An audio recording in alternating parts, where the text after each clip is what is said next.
friends, welcome back to my channel. இன்னைக்கு நாம என்ன வீடியோ பார்க்க போறோம் அப்படினு பாத்தீங்கன்னா ஒரு சூப்பரான ஹெல்த்தியான ரெசிபி தாங்க. சோ பாசிப்பயிறு குழம்பு. சோ அதுவும் வந்து பருப்பு போட்டு கடைசில வந்து பூண்டு தட்டி போட்டு சூடான சாதத்தில் இந்த குழம்பு போட்டு 2 கரண்டி நெய் ஊற்றி சாப்பிட்டோன்னு வைங்களேன், சும்மா அப்படி இருக்குங்க. ஸோ அதனால் எல்லாருமே வந்து இந்த குழம்பை வந்து ட்ரை பண்ணி பாருங்கள், ரொம்பவே வந்து சூப்பராக இருக்கும். ஸோ அதுக்கு முன்னாடி நீங்கள் இன்னும் நம்மளோட சேனலை சப்ஸ்கிரைப் பண்ணலன்னா சேனலை வந்து சப்ஸ்கிரைப் பண்ணிக்கோங்க. அப்போ தான் நான் எப்போ வீடியோ போட்டாலும் என்னோடய வீடியோஸ் உங்களோட நோட்டிஃபிகேஷன் வரும். நிறைய பேர் வந்து வீடியோ பார்க்குறீங்க ஆனால் சப்ஸ்கிரைப் பண்ண மறந்துடுறீங்க. ஸோ அதனால் இப்பயே போயிட்டு சப்ஸ்கிரைப் பண்ணிவிடுங்க. மேலும் நிறைய ரெசிபி வீடியோஸ் வந்து நம்ம சேனல் அப்லோட் பண்ணியிருக்கோம். அண்ட் என்டர்டைன்மெண்ட் வீடியோஸ் கூட இருக்குது, அண்ட் விளாக்ஸ் கூட இருக்குது. அதெல்லாம் நீங்கள் இன்னும் பார்க்கல அப்படின்னா கண்டிப்பாக வந்து அந்த வீடியோ வந்து போய் பாருங்கள், சூப்பராக இருக்கும். இப்போது வாங்க இந்த வீடியோக்குள்ளே போகலாம்.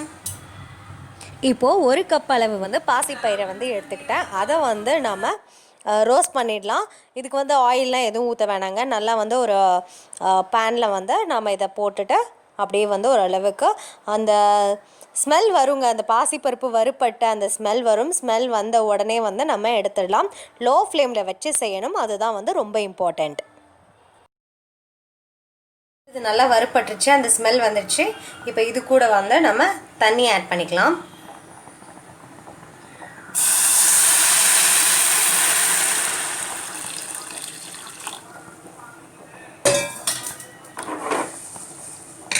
ஓகே, இதை வந்து நம்ம அப்படியே வந்து வச்சிடலாம். பாசிப்பருப்பு வறுப்பட்டு இருக்கும்போதே துவரம்பருப்பு 1 கப் அளவு எடுத்துட்டு அது கூட மீடியம் சைஸ் 2 தக்காளியை எடுத்து குக்கரில் போட்டு நான் வேக வச்சு எடுத்துக்கிட்டாங்க. இப்போ பாருங்கள், இது வந்து சூப்பராக வெந்துருச்சு. நான் குக்கரில் 3 விசில் வச்சேன். இப்போ இதை வந்து இன்னொரு பாத்திரத்தில் மாற்றிக்கலாம்.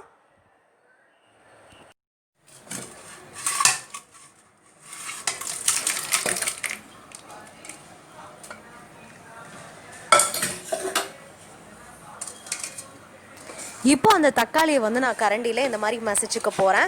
ஸோ தக்காளியை வந்து நான் 4ஆக வந்து கட் பண்ணி போட்டேன். நல்லா வெந்தனால நம்ம கரண்டியை வச்சு சும்மா லைட்டாக அந்த மாதிரி பண்ணாலே போதும், அது வந்து சூப்பராக வந்து மசிஞ்சிடும். இப்போ இது கூட கொஞ்சம் வந்து தண்ணி ஆட் பண்ணிக்கலாம். அந்த குக்கரில் வந்து நான் தண்ணி ஆட் பண்ணிவிட்டேன், அந்த தண்ணியை வந்து இதில் ஆட் பண்ணிக்கிட்டேன். இதை வந்து நம்ம அடுப்பில் வச்சிடலாம். இப்போ இது கூட ஒரு மீடியம் சைஸ் வெங்காயத்தை எடுத்து இந்த மாதிரி நறுக்கி நான் ஆட் பண்ணிக்கிறேன். இதை வந்து இந்த மாதிரி மிக்ஸ் பண்ணி விடலாம். இப்போ வந்து அந்த பாசிப்பயிர் வந்து நம்ம வறுத்து எடுத்து வச்சுருந்தோம் இல்லையா, ஸோ அதை வந்து இதே குக்கரில் வந்து நம்ம போட்டு வேக வச்சு எடுத்துக்க போகிறோம். ஸோ பாசிப்பருப்பு பார்த்திங்கன்னா வந்து ஒரு 5 விசில் விடலாங்க, அப்போ தான் வந்து அது நல்லா வந்து குக் ஆகும். பாசிப்பயிர் கூடயே வந்து நம்ம உப்பை ஆட் பண்ணி அதை வந்து வேக வச்சு எடுத்துக்கலாம்.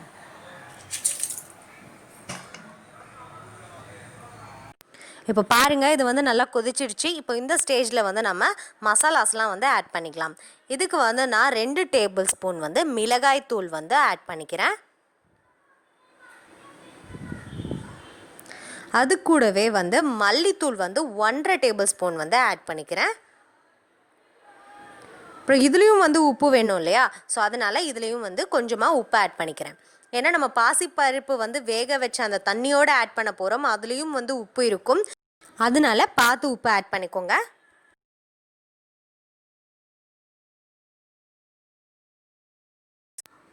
இப்போது 5 விசில் வந்துடுச்சு. பாசிப்பயிரும் வந்து நல்லா வெந்துடுச்சு.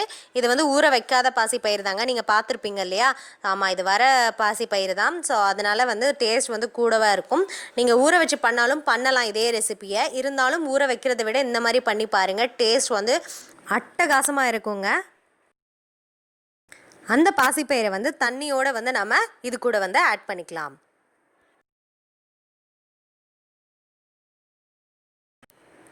இந்த அளவு புளியை எடுத்து நம்ம தண்ணியில் ஊற போட்டு வச்சிடலாங்க.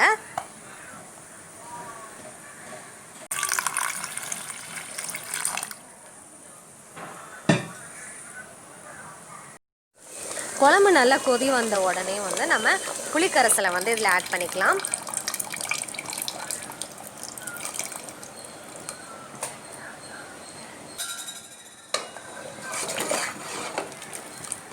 ஒரு 10 பல் பூண்டை எடுத்து நம்ம தட்டி இது கூட வந்து ஆட் பண்ண போகிறோம். ஸோ இந்த மாதிரி கல்லில் போட்டு தட்டுங்க. தட்டும் போது வந்து தோலோடு போட்டு தட்டுங்க. அப்போ தான் அதோட ஃப்ளேவர் வந்து செம்மையாக இருக்கும். ஸோ எப்போயுமே எந்த ரெசிபி செஞ்சாலும் வந்து நீங்கள் லைட்டாக அந்த மேலே இருக்கிற தோலெல்லாம் உரிச்சிட்டு இந்த மாதிரி வந்து போட்டு பண்ணி பாருங்கள்.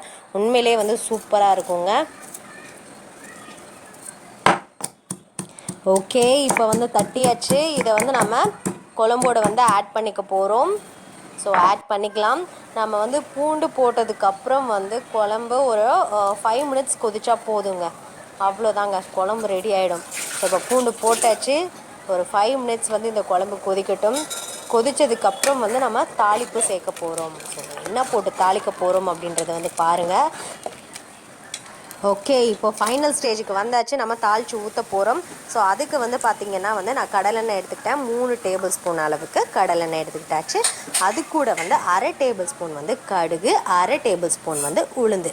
ஸோ எப்பயுமே வந்து நம்ம கடுகு போடும்போது அது நல்லா போட்ட உடனே வெடிக்கணுங்க, வெயிட் பண்ணக்கூடாது. ஸோ அந்த மாதிரி எண்ணெய் சூடானதுக்கப்புறம் கடுகு ஆட் பண்ணுங்கள். கடுகு போட்டதுக்கப்புறம் 1/2 டேபிள் ஸ்பூன் வந்து உளுந்து போட்டதுக்கப்புறம் சீரகம் 1/2 டேபிள் ஸ்பூன், அதுக்கப்புறம் சோம்பு 1/2 டேபிள் ஸ்பூன். இது எல்லாத்தையும் போட்டுட்டு கடைசியில் வந்து என்ன போட போகிறோம் அப்படின்னு பார்த்தீங்கன்னா பெருங்காயத்தூள் வந்து போட போகிறோம். ஸோ பெருங்காயத்தூள் போட்டவுடனே ஒரு ஸ்மெல் வரும் பாருங்களேன். அப்பா அவ்வளோ சூப்பராக இருக்கும். அந்த ஸ்மெல்லே வந்து பார்த்திங்கன்னா அந்த ரெசிபியை வந்து சொல்லிடும். ஸோ இவ்வளோ டேஸ்ட்டாக இருக்குமா அப்படின்ட்டு அந்த ஸ்மெல்லே வந்து உங்களுக்கு தெரியும். நீங்கள் கண்டிப்பாக பண்ணி பாருங்கள். ஸோ எல்லாத்தையும் நம்ம பண்ணதுக்கப்புறம் என்ன பண்ண போகிறோம், இதை வந்து குழம்புல ஆட் பண்ண போகிறோம். அவ்வளோதாங்க. குழம்புல ஆட் பண்ணதுக்கப்புறம் ஒரு சூப்பரான, அட்டகாசமான, ஹெல்த்தியான, டேஸ்டியான ஒரு பாசிப்பயிறு குழம்பு ரெடி.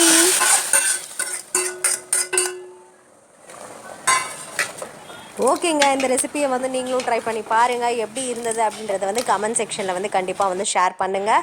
ஸோ இந்த வீடியோ பார்த்ததுக்கு ரொம்பவே நன்றி. மேலும் அடுத்த ஒரு சூப்பரான ரெசிபியில் உங்களை வந்து பார்க்குறேன். So bye.